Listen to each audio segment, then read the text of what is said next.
So today, I want to walk through how to design a brand that matures and expands and evolves in the same way that you do. The more you try to fit into a pattern that wasn't designed for you, the harder it becomes to create freely. And once you reach that point, you don't need to sell any ideas. You invite people into them. Today we're talking about the evolution of personal branding. And no, this is not a marketing trick, but as a mirror of who you're becoming. Because the truth is, the audience doesn't just follow what you make, they follow who you are whilst you make it. If you've been in this space for a while, you've probably heard that you need a personal brand. That's not changed. A color palette, a tagline, a tone, sure. Something to make you stand out. That's what's really key here. We're trying to develop memory structures. And yes, all of that aforementioned is still part of it. But lately, I've started to think that maybe what actually matters isn't just personal branding itself, it's personal evolution. The process of letting your presence online grow with who you actually are.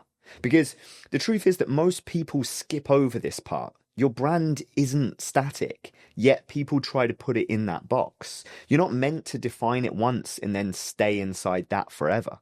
You're meant to expand, right, through it, to let it mirror your stages of growth, your perspective, and your values as they too evolve. I've seen a lot of creators and founders and entrepreneurs build something that looked really quite incredible on the outside. It was polished, it was consistent, it was marketable, but internally it started to break because they start to feel disconnected.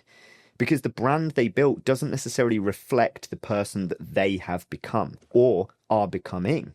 They're performing, not expressing. And that disconnection eventually shows up everywhere in the content, the business, the energy. So today, I want to walk through how to change that. How to create something that not only represents you, but moves with you over time. How to design a brand that matures and expands and evolves in the same way that you do. We're going to explore three main layers of that evolution: identity, communication, and growth. And I'll share how to approach each one without losing authenticity or momentum along the way.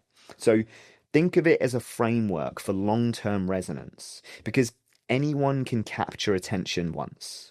Many people have done it many times, but they can't continue that capture, and often they can't hold that capture because it takes presence and alignment and evolution to be able to keep it.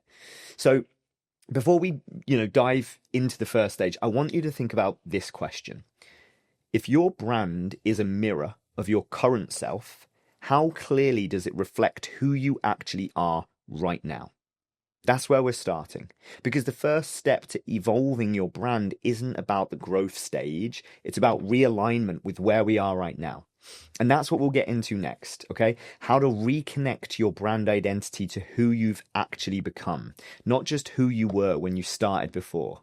Okay, so stage one is rebuilding brand identity from the inside out. In this stage, we're focusing on identity, not surface level kind that's made up of logos, taglines, color palettes, the stuff we talked about before, but we're looking at the deeper structure underneath all of that. Because when you strip everything else away, the visuals, the strategy, the style, what's ultimately left is how your brand feels. And that feeling is what people actually connect with. So let's think about it like this. Your identity online isn't something that you build once. It's something that you uncover. It's the process of translating your beliefs and your perspectives and your lived experiences into how you show up. And the more aligned that those layers are, your inner world and your outer message, right? Those two are coming together, the more magnetic your presence will ultimately become. So when most people start out, they build their brand from the outside in. They look at what's working in their industry, who's growing fastest, what styles are trending, and then they look to mirror that. In theory, that makes sense at first, and a lot of gurus preach that. It can give you structure, right? But over time, that approach creates friction because it's not who you are, right? The more you try to fit into a pattern that wasn't designed for you, the harder it becomes to create freely. You second guess everything. You hesitate to share what actually matters because you're trying to protect an image that isn't really that real. So that's usually the moment when people start to see that they've outgrown that brand. it was never really them in the first place. They were playing a part. Because in reality, what happened is that their inner identity evolved, or what they thought they were isn't even matched to it in the first place. And eventually they're going to evolve and grow out of it regardless, right? And that external expression isn't going to be able to keep up because they've confined themselves in that box. So how do you rebuild from the inside out? This is where we're starting, right? And it starts with a simple but uncomfortable question. What am I actually trying to say? Think about that. Not what sounds smart, not what performs well. What are you genuinely trying to communicate? And why does it matter? If you can answer that, you have longevity ahead of you. It's got to be something that's real, right? And then from there, you start rebuilding your identity around really 3 key layers: voice, value, and vision. See, the voice is how you sound, your tone, your rhythm, your energy. It's the emotional fingerprint of the communication. Value, very important, what you stand for, the core idea that drives everything that you create. For me, it's authority. I want to create authority for others in their space, in the same way that I've managed to create authority in my space, right? And then the vision is where you're going, the future you're building towards, and how you want others to feel a part of it. Now, when these 3 are connected, your identity actually becomes stable, even as your content evolves. So you can experiment freely without losing clarity because everything still comes from that same root. Now, let's make this practical for a minute. Imagine your brand as a conversation with the world. If someone were to binge watch everything that you've ever made, your videos, posts, emails, website, just everything, right? What would they feel after? Would they sense a clear through line, or would it feel like 10 different people talking at once? That's how you know whether your identity is integrated or if it's scattered. And the truth here is clarity doesn't come from controlling perception. It comes from consistency of intention. You don't have to sound perfect. No one is. Realness is faults and stumbles and imperfection, right? That is what's real. You've got to sound like you consistently. That's what matters. And that's ultimately what's going to make your message resonate. So this stage is where real brand alignment begins. It's the point where you stop performing and start expressing. And that expression, when it's rooted in self-awareness, becomes your competitive edge. Because let's be honest, no one can duplicate the way you think, the way you see the world, or the way you make people feel. It's unique. It's you. So as you finish this stage, we want to ask ourselves another thing, right? If I removed every layer of branding, the design and the strategy and the social media, would people still recognize my voice, that uniqueness, what makes you you? If the answer is yes to that, your brand identity is strong, right? If it's not, that's still okay. It just means that the next layer is going to need more attention. And that's where we're headed into next anyway. How to take this inner clarity and translate it into communication. The bridge between what you believe and what your audience is going to feel. So, stage 2, the art of communicating with clarity and depth. So in this stage, we're exploring communication itself, not just what you say, but it's how you say it and what it feels like when people hear it. Because clarity isn't just about being understood. It's about being felt, right? You want people to walk away with a feeling. Most brands and creators talk at their audience. It's like a one to many, but there's no back and forth. There's no feeling. It's almost like you're shouting at a crowd. But the ones that build lasting trust, the ones that people remember and keep coming back to, they talk with them. They feel like it's a conversation. There's a big difference between just broadcasting information and creating that resonance, right? Clarity is logic, but resonance is emotion. It's a feeling. Depth is the bridge that connects the two of them, right? So we want depth.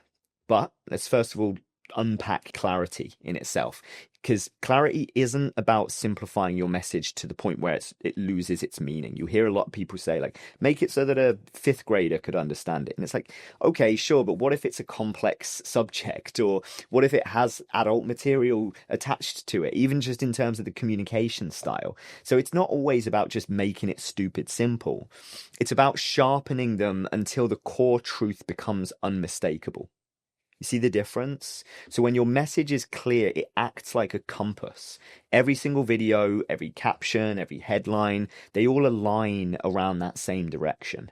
You stop chasing trends because you start attracting people who already think like you do or want to think like you do. You know you've reached clarity when your audience can explain your message back to you. So, but doing so in their own words, right? That's when it's landed fundamentally. So we'll talk about the depth style of things now as well, because it's an important one to cover, because depth comes from intention, basically. It's the difference between saying something because it sounds good, but saying it because you've lived it. I'm a big advocate of this. There's a lot of gurus, we'll use that term again, that are preaching a lot of things that they haven't experienced or they haven't lived. Now, sometimes that's okay. In certain instances, you can get around that if you've studied it enough. The problem comes is if it's just a regurgitation of what someone else has said, but there's no real experience backed into it. You can very often feel how shallow it is. When we're talking about depth, it becomes very shallow. Because if they're asked to elaborate or if they're asked to give examples, they can't. They have nothing to pull from, right? You can always tell when a message does have depth. It carries weight. It's not rushed. It's not performative. It's earned, right? Depth is what turns a casual viewer into a loyal listener. It's what makes someone sit in silence after your video and thinks to themselves, wow, that's exactly what I needed to hear today, right? Then you've got depth with that person. But depth also, don't get it twisted, it's not over-explaining either. It means giving your message room to breathe. It's about trusting that the audience doesn't need everything spelled out for them. That's where I go back to that, challenging that status quo of people saying, or that norm of people saying, like, make it, you know, so a fifth grader can understand it. We have LLMs, we have AI, we can do all of these things. But if we leverage that too much, if we oversimplify and then over-explain, you know, we lose depth, basically. And that's where connection happens, right? Okay, so here's where the two come together, right? Clarity and depth. They're not opposites. They should be partners. And when clarity is your structure and depth is your tone, you get something at this point pretty rare, let's be honest. Communication that moves both the mind and the heart, right? Remember that feeling part. So a message that's clear enough to understand and deep enough to matter. That's what we're trying to achieve. The best creators, even the best brands, they don't chase virality. It's empty views, the vanity vortex, right? They master the balance that we've just described. They build narratives that speak to universal truths, but in a voice that could only belong to them. It's unique, feels special. So how do we start developing this kind of communication, right? Well, again, let's start by asking a question for ourselves. If I only had 30 seconds to explain my message, what's the one thing I'd want people to walk away with? That's powerful. It keeps you in your root, right? That's your core idea, like we talked about before. Everything else should orbit around that. And then we can build outwards. We can use stories and examples and metaphors. Those aren't used to just sound clever. They're there to clarify meaning through experience, like we talked about, depth. Because the best storytellers don't just describe, they translate emotion into understanding. Remember that, translating emotion into understanding. They know that communication isn't just getting a point across. It's about building a bridge between lived experience and shared perspective, right? So I like frameworks. We use a lot of frameworks in our agency. So this is a practical framework that we can implement here, right? Number one is going to be the anchor. Number two is going to be the shift. Number three, layer. And then number four will be the connection. Okay, so the anchor, number one, start with something familiar, nostalgia. It could be a moment, an image, or a question that helps your audience feel grounded, feel that familiarity. They're anchored, right? Number two is the shift. So offer a perspective that they might not have considered before, based on that anchor that you've just created or developed from. Then we're going to bring in the layer, right? We're going to deepen the idea with an insight or a story or a truth, giving context, example, right? And then number four is the connection. So close by helping them see how it actually applies to their life or to their work, right? You're bringing it round and bringing it together, closing that loop and creating that connection. So this flow keeps your communication alive. It pulls people in emotionally, especially with that anchor, right? That nostalgia or that familiarity.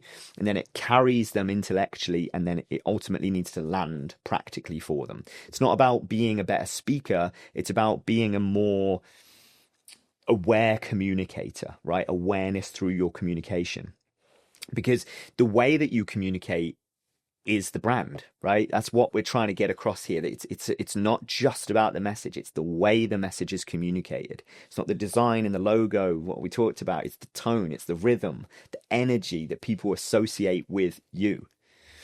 Okay, so when your communication is clear, when it's grounded and intentional, people start trusting your words more. Of course they do. It feels more real. Not because necessarily of authority, though that's what we aspire for in everything that we create, but really it's actually more so about the consistency. And once you reach that point, you don't need to sell any ideas. You invite people into them, right? There is no sale. People are already bought in through the communication, through the clarity, through the depth. And as we wrap up this stage anyway, remember clarity and depth, they aren't learned overnight. Okay, this is a process of taking your communication styles, taking your messaging, taking your existing content, and then reflecting on that, and then practicing through that reflection. Okay, every time you publish something, you're ultimately refining your ability to express what you mean in a different way, in a way that others can ultimately feel. That's what we're going after. And it's an ongoing work of a creator or an entrepreneur who communicates with presence. It's an ongoing practice. It never ends. So in this next stage, we're going to take this foundation, clarity and depth, and we're going to explore how it connects to trust and audience building. Because once people understand and feel your message, the next step is learning how to make them believe you in the long run, right? Long-term belief and buy-in fundamentally. Okay, so stage number 3, building trust and audience loyalty through consistency and transparency. So in this stage, we're moving from communication to connection, right? We touched on it, but this is driving home the connection style, specifically how clarity and depth evolve into that trust. So once people understand you, the real question then becomes, do they believe you? And trust in this creator economy anyway is everything. It's rare, it's difficult to achieve, but it is so valuable. It's the invisible currency that determines whether someone scrolls past your message or builds their next decision around you, right? Trust isn't built through a single viral moment. That is, again, the vanity vortex. It's a dangerous BS vanity metric game to be playing. It's the old game, right? Trust is earned through repetition, not of words even, but of integrity, showing up, doing what you say, show them, don't tell them, right? It's when your audience sees you show up again and again, saying what you mean and doing what you say. Let the work speak for you, even when you're not even in the room. Because consistency at its core, it's not about frequency, it's about reliability. It's the quiet message behind every piece of content that says, I'm still here, I'm still building, you can count on me, I am delivering what I said I would.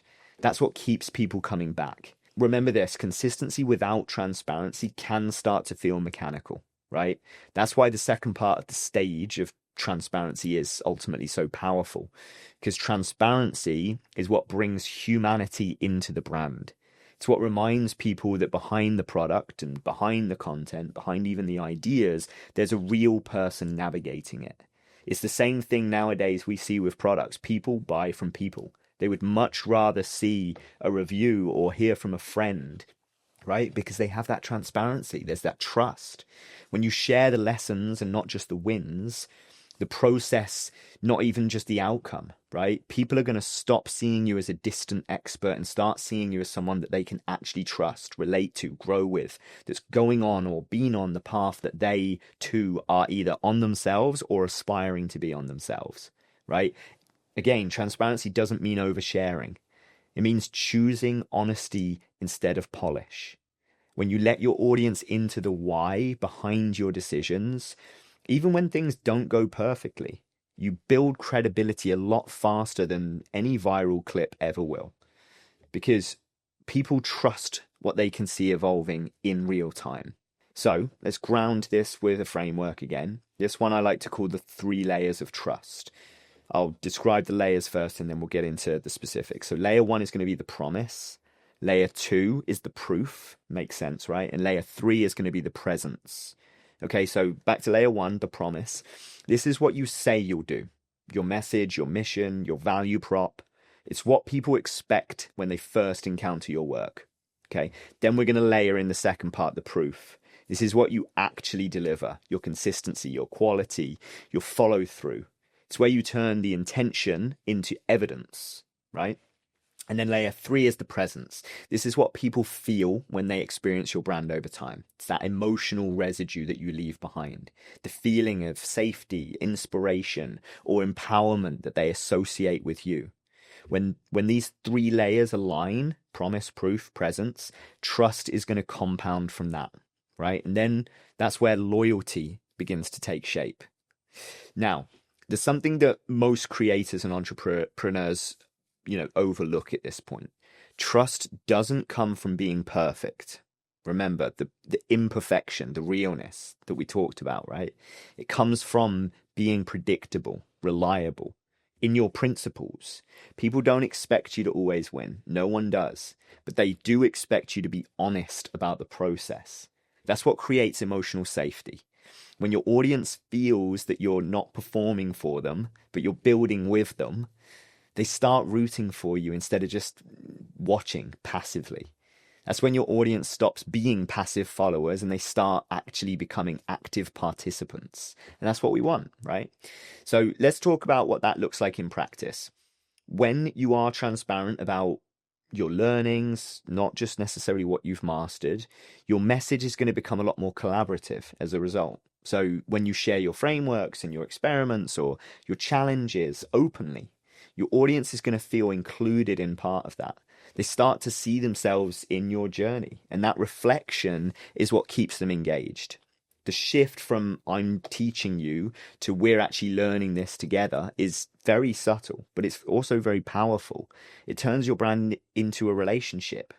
And in that new landscape, well, at least in this new landscape, relationships are really going to be the real growth strategy, especially moving into 2026 here. So if you're building a brand, personal or business, this is something worth remembering. Consistency builds familiarity, right? Transparency builds the connection. And then together, they create trust that lasts longer than algorithms or attention cycles, right? Build on what you can control. Because what people truly follow isn't content, believe it or not. That's just the means, that's the method, right? What they truly follow is character. They don't just want to know what you know. They want to know what you stand for. They want to know how you think and how you respond to things when they get messy. That's where the real loyalty comes from. So, as we close this stage, I want to leave you with a reflective question again, something to think about as you refine your own brand here. If someone followed my content for a year, what would they learn about my values? Not from what I say, but from how I show up. That's powerful. Do that for your content, do that for yourself in real life. It will start to create a lot more power that you can control and make you think about how you're showing up consistently. That question alone can honestly reshape how you approach consistency and transparency in general. Because once you start leading with values, trust will always follow. Okay, now that we've established how trust forms, the emotional foundation of your brand, it's time that we start to explore how to turn that trust into momentum. So in this next stage, we're going to dive into how to translate trust into growth, scaling your presence, your audience, and your impact without losing authenticity along the way. So this is stage 4, converting trust into momentum and sustainable growth. So at this point, we've established clarity and built trust. That's the emotional foundation that holds the brand together. So this time now is going to be to move from connection to motion. We want that movement, we want that scaling, we want that growth. How that trust begins to create momentum, opportunity, scale. So growth doesn't start with a big leap. People think it does, but it typically starts with friction. You've got to get over the inertia, right? That moment when what you've built begins to gain traction. You start to notice patterns, the same kind of people engaging, and similar questions are coming up, small signals that your message is landing with a certain type of audience. That's the early indicator that your brand is shifting from awareness to resonance. Momentum builds not by doing more, but by doing better, right? Constant iterative improvements, refining your systems so your impact compounds over time instead of resetting with every post or launch. Now, to understand this transition, it helps to think in terms of the momentum loop. It's a very simple model for sustainable brand growth built around 3 continuous cycles. These cycles: alignment, acceleration, and adaptation, right? So we'll walk through them. Let's go through them individually here. So alignment being the first. This is setting a clear direction. Momentum starts always with alignment. Aligning your message, your audience, your offer around one coherent purpose, right? When everything that you create, this goes all the way back to the beginning of this video, when everything that you create, post, or build points in the same direction, your audience doesn't have to guess what you stand for. They're going to know instinctively. Every touch point is part of that bigger vision. See, alignment is about focus, not limitation. It's about knowing which opportunities fit your direction and which ones distract from it. Without alignment, momentum turns into chaos, right? Scattered energy that looks productive on the outside, but it ultimately leads nowhere. So before you accelerate, pause and ask yourself this question: is my current direction still aligned with the kind of impact I want to have? That single check-in, if you will, keeps your growth purposeful, right? So the second part to the cycles here is acceleration. Leverage what's working. Once your direction is clear, acceleration often comes from recognizing what's already working, and then you just double down on it. So in this stage, it's less about experimentation and more about optimization of what's working. It's about turning patterns into playbooks, the kind of systems that make creativity scalable without it feeling mechanical. So, for example, if a certain topic consistently resonates, you can build around that. Not by repeating it necessarily, but by expanding the depth on it or within it. If a particular medium or platform fits your rhythm, then obviously you're going to invest more time there. If TikTok's resonating particularly, then spend more time on TikTok, right? Same thing with Instagram or YouTube. See, acceleration isn't about adding more. It's about often removing what's slowing you down. And when you do that, your output will begin to feel effortless. It just will. The message stays consistent, but the delivery becomes more refined and more intentional and more powerful with each iteration, right? And then cycle number 3 was adaptation. So evolving with your audience. And this is the final part of the loop, right? Staying flexible as your audience and context itself evolves. Because, I don't know, growth that doesn't adapt eventually collapses anyway under its own weight. It's kind of tying in again to what we talked about earlier in the video. Adaptation doesn't mean reinventing yourself every time. It means maintaining curiosity, listening, observing, adjusting, right? You are going through an iterative process yourself, not just the content. It's the awareness to see where your audience is heading and to evolve your communication in rhythm with that. You know, creators and entrepreneurs who grow sustainably treat this adaptation cycle as a practice, not a reaction. It's a constant practice. They don't chase trends. They're noticing shifts and they're translating them, integrating them naturally into their message.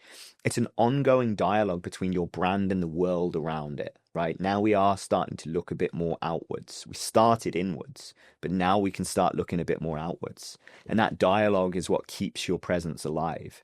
And then when those 3 cycles, alignment, acceleration, adaptation, start working together, your growth is going to stop feeling forced. It's going to become rhythmic, like momentum flowing in the same consistent, steady direction. That's when opportunities are going to start finding you. Instead of chasing visibility and virality, visibility actually begins to compound around your values and your message and your consistency. That's sustainable momentum. Growth that doesn't burn you out because it's fueled by clarity and trust, not consistent reinventing of the wheel every time. Okay, so this is where many people get caught in a trap anyway. Like, they confuse scaling attention with scaling impact, right? Attention doesn't always mean impact. Attention, honestly, is fleeting. You hear me refer to the vanity vortex a lot. Those vanity metrics.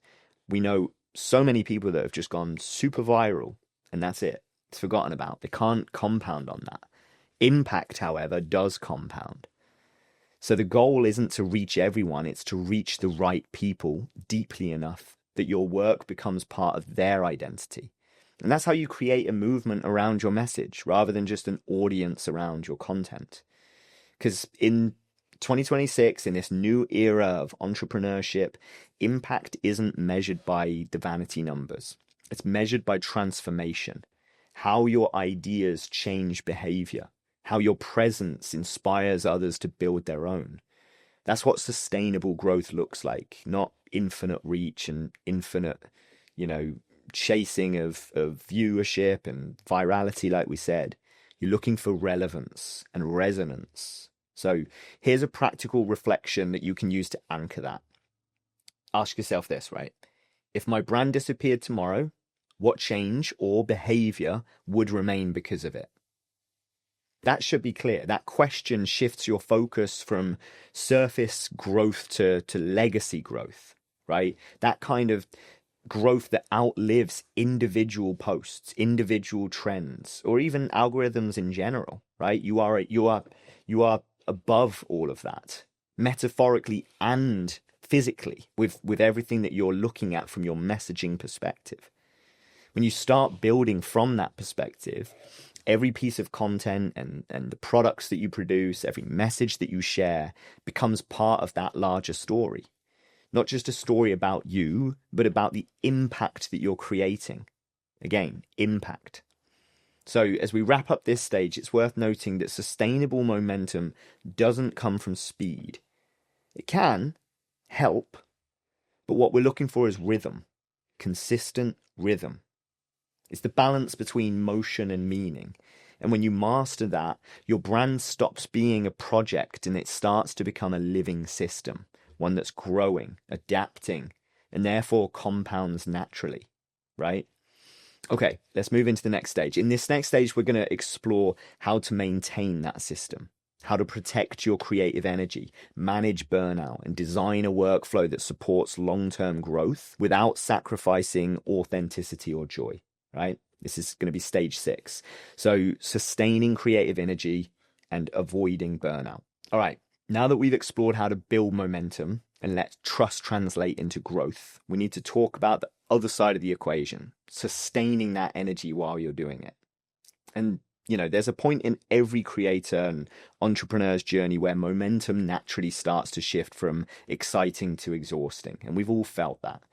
Ideas that once felt effortless begin to start feeling heavy, and every upload and launch and project starts to carry this invisible pressure and the weight of expectation. And this is where many people ultimately quietly burn out. It's not because they lose passion, often. It's because they lose alignment between their creative output and their personal rhythm.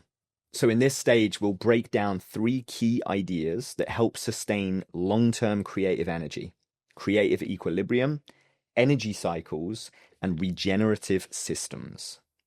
So, number 1, creative equilibrium. This is finding your natural cadence.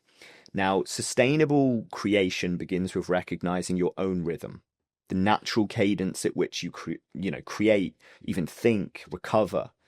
Some people thrive in rapid cycles, short bursts of focused intensity, right, followed by deep rest, where others prefer slow and consistent movement that compounds quietly over time. Neither is necessarily better. The only mistake is ignoring which one actually fits you. 9 times out of 10, burnout often comes from trying to imitate someone else's creative speed. You start producing on borrowed rhythms at that point, following metrics and algorithms and expectations that ultimately weren't built for you in the first place. So instead of forcing productivity, find your equilibrium, what works for you. A simple question to ask is, what pace allows me to stay creative, stay present, and proud of my work without resenting the process? That's the key part. As soon as you start resenting the process, something's broken. The rhythm's off. You got to figure that part out. And that answer will honestly look different for everyone. But once you find it, you'll notice something really powerful from it. You're going to start producing more from a place of clarity rather than obviously pressure. And that shift alone can genuinely double your creative longevity. Okay. Now, the second here is energy cycles, protecting your input as much as your output. This next layer of sustainable creativity is understanding that your energy is cyclical. It's not constant. I feel like we know that, but sometimes we need to speak that and realize that.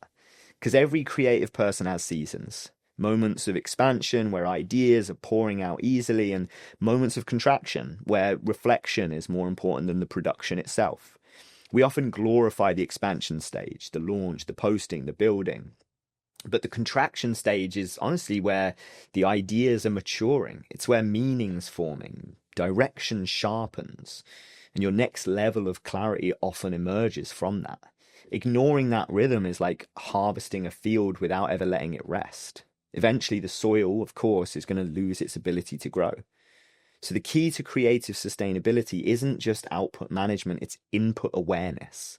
Protect your curiosity. Feed your mind intentionally. We've all heard the term like protect your energy. This is what it's talking about. Schedule silence in the same way that you schedule work, right? Rest and recover and go out for a walk. Because energy doesn't just run out. It runs thin when it's never replenished, right? You have to replenish it. When you respect your cycles, the days when you feel inspired and the days when you don't, you stop fighting yourself and you start flowing with it. That's when the creativity becomes regenerative instead of just depleting like I talked about. Okay, number 3, regenerative systems, building workflows that feed you, not drain you, right? Sustainability isn't only internal, it's structural. And structure can help us here. The systems that you build, they shouldn't just support your creativity, but they should nourish it. This is where you begin designing a workflow that feels like collaboration with yourself, your own mind. Start by identifying which parts of your process drain energy and which parts return it. For instance, some people lose energy in editing, but they gain energy when they're brainstorming. Others find deep satisfaction in refining the details, but then they struggle with new ideas. So your goal is to delegate and automate or simplify, at least, the things that drain you and build more time into what energizes you. A regenerative system doesn't mean doing less work. It means doing work that fuels the next wave of creativity. So when your workflow is aligned with your strengths, your motivation no longer relies on just willpower, right? It becomes a loop, output generating inspiration for the next input. Make sense? Now, this stage is less about tactics and more about self-awareness, because burnout doesn't come from overworking, or at least it rarely does. It often comes from working disconnected from your purpose. Again, we mentioned this before. Alignment, it's so key.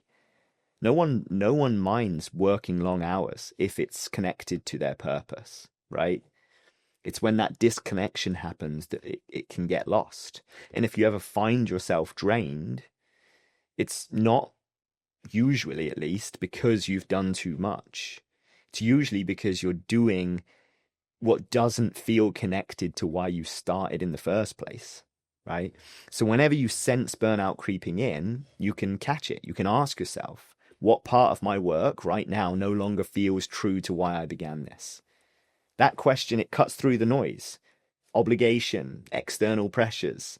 It brings you back to the core of what actually matters, and therefore what's going to energize you, hence the loop. The creators and entrepreneurs who last the longest aren't the ones who hustled the hardest. They're the ones who master the recovery phase. They treat creativity like an ecosystem and not just an engine. They know when to sprint and when to step back. They measure growth not only by numbers, but by how alive their work makes them feel, how energized they feel.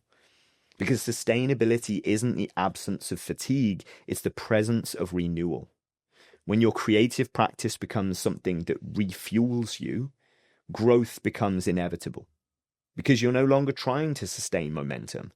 You're being sustained by it, right? So as we close this stage, remember this.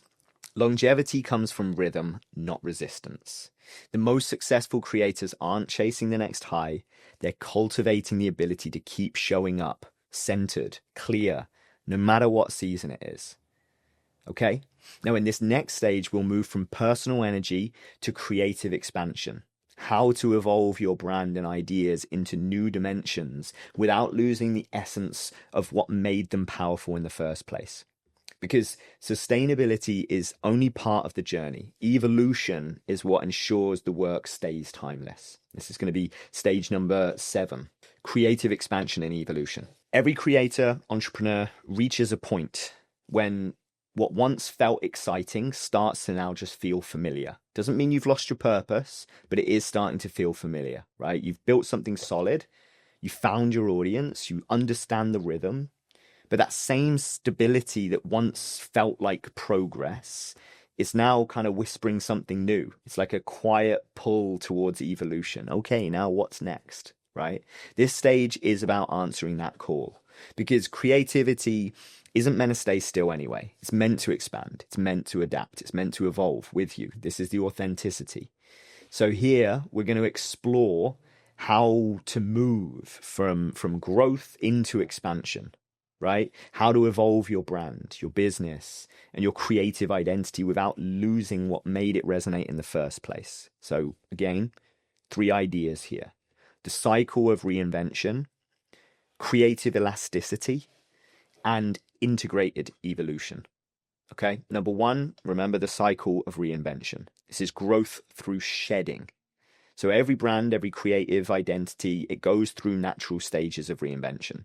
You build, you refine, you outgrow, and then you rebuild. This is iteration. This is evolution. The challenge is that most people only celebrate that first stage, the building stage. But expansion actually depends on what you're willing to shed. See, growth requires subtraction as much as it does addition. And at certain points, the systems and the styles and even the stories that once worked start to limit the next version of your potential. This is where reinvention is so important, right? Reinvention then isn't a rejection of the past. It's a continuation. It's saying the original version worked, right? Great. But I've now changed, and it's time the work reflects that. So in this cycle, curiosity becomes the compass. Instead of clinging to what used to perform, you start to ask deeper questions, like what's no longer aligned with who I'm becoming, right? This is the classic phrase around what got me here won't get me there, right? You keep doing the same, you're going to keep getting the same. But I no longer want the same. I want more. I want next. So you are going to have to change something. When you let curiosity lead, evolution stops feeling like a risk and it starts to feel like a return to the creative energy that got you started in the first place anyway. Okay. Number 2 was creative elasticity, stretching without snapping. So this second layer of expansion, we call it creative elasticity for that reason, right? We're not trying to break, but we are trying to stretch. Think of your brand as, a rubber band, basically. It needs enough flexibility to stretch in different directions without losing its main form.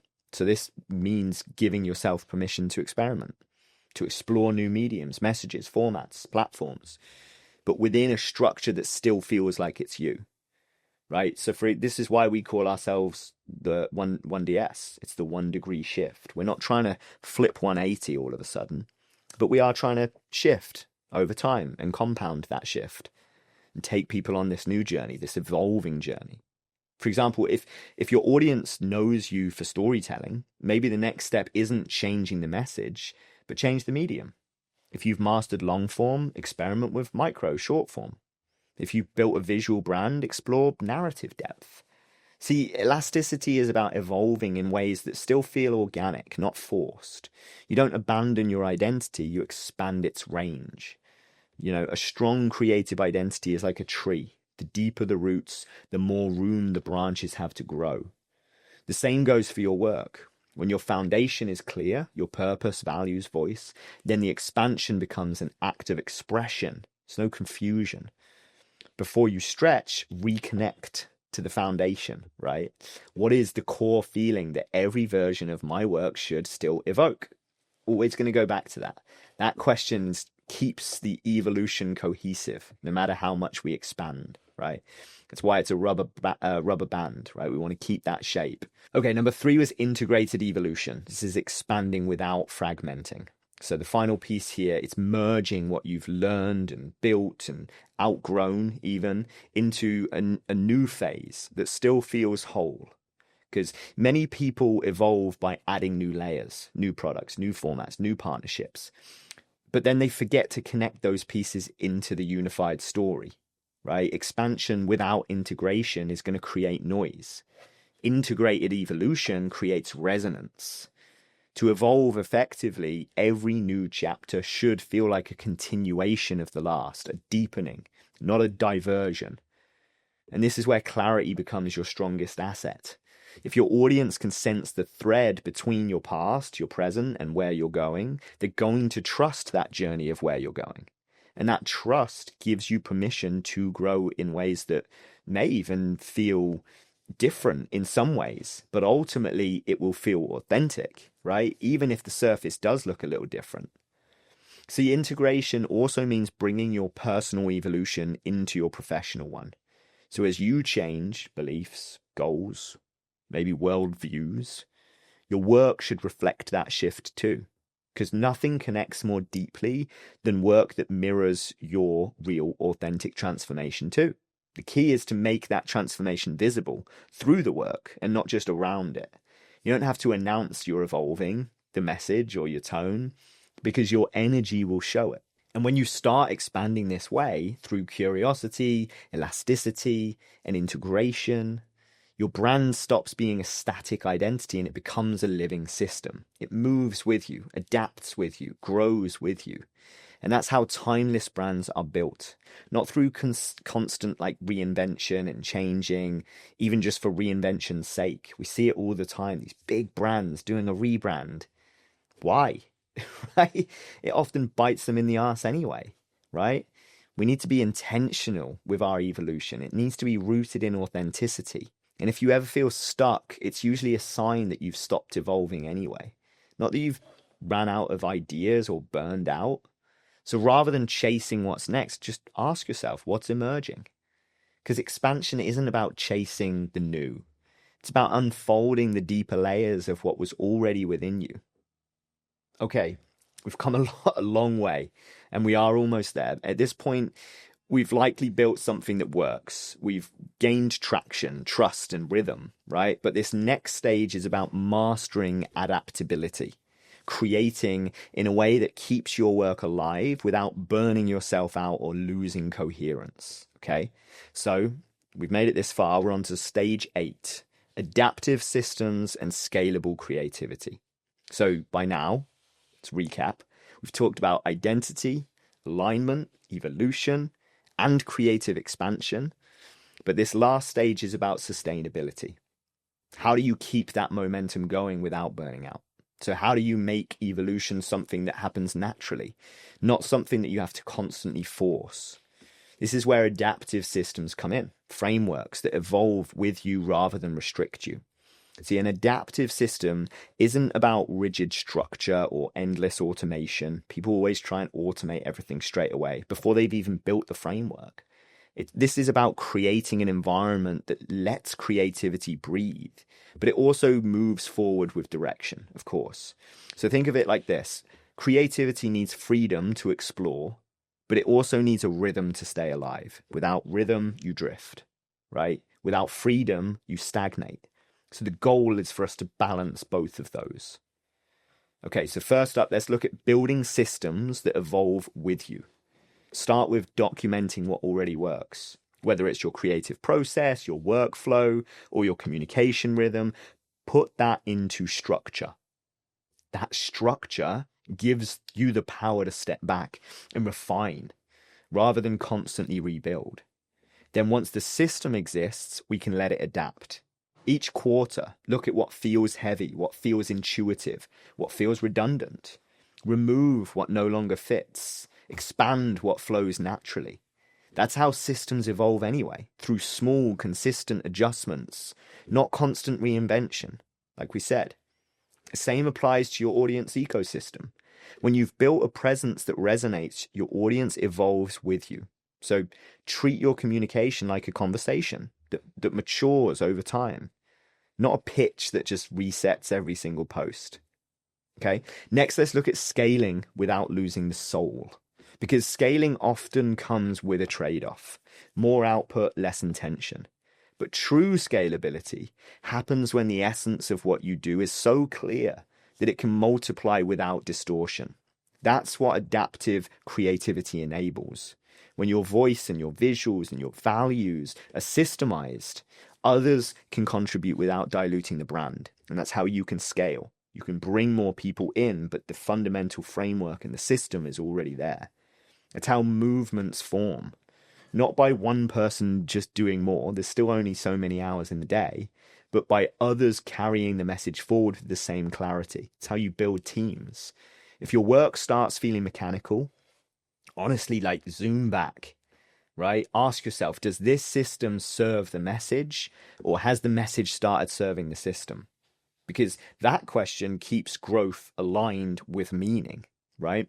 Now, let's look at the next part here, the loop of continuity. So once your systems are in place, creativity becomes cyclical. Input, output, reflection, adjustment. Input, output, reflection, adjustment, right? That loop keeps you in motion without forcing progress. It's what makes long-term success sustainable. You're never stuck in one version of your work, and you're never starting from zero. So in this stage, the work shifts from creating momentum to maintaining it. You stop chasing growth and you start nurturing it. You stop building it, just for attention. Keep coming back to it. The vanity vortex. Now we start creating for depth. Okay, that was a lot. If you're still with me, well done. We covered a huge amount, right? This is all about evolving your brand and then evolving beyond the brand. Because if there's one thing that I really hope you take away from it, it's that your presence, your brand, your work, these aren't destinations. Sometimes people look at it that way. They put it on a pedestal. When I get this, when I get there, when I do this. They're not destinations. They're reflections of an ongoing evolution. You don't build a brand once. You build it as you grow, right? Amazon is still going. They didn't just reach this huge height and say, all right, well, we did it. Let's call it a day. No, it continues to evolve, but it stays true to the depth and clarity of that original goal, and it expands around it. The moment you let that happen, that burnout, it controls you and it's all consuming. But if you build the frameworks that we've just discussed, everything gets lighter. Right? Your message sharpens, your process flows. The audience, they connect on a deeper level because they're watching someone evolve in real time with them. That's what makes presence magnetic. It's not perfection. It's never been perfection. It's motion, the willingness to keep expanding without losing what makes you, you. So as you move forward, keep this simple rhythm we talked about. Align, create, adapt, evolve, and back. That's the cycle. That's the system. And that's the work that honestly never ends. Not because it has to, but because you'll always have more to become. You will always evolve. All right. I'm going to keep diving into how brands, creators, ideas grow through presence and not pressure like this. So if you're building something real, something that deserves to last, you're definitely in the right place. The real game isn't just about growing bigger, it's about growing truer. So let's do that together.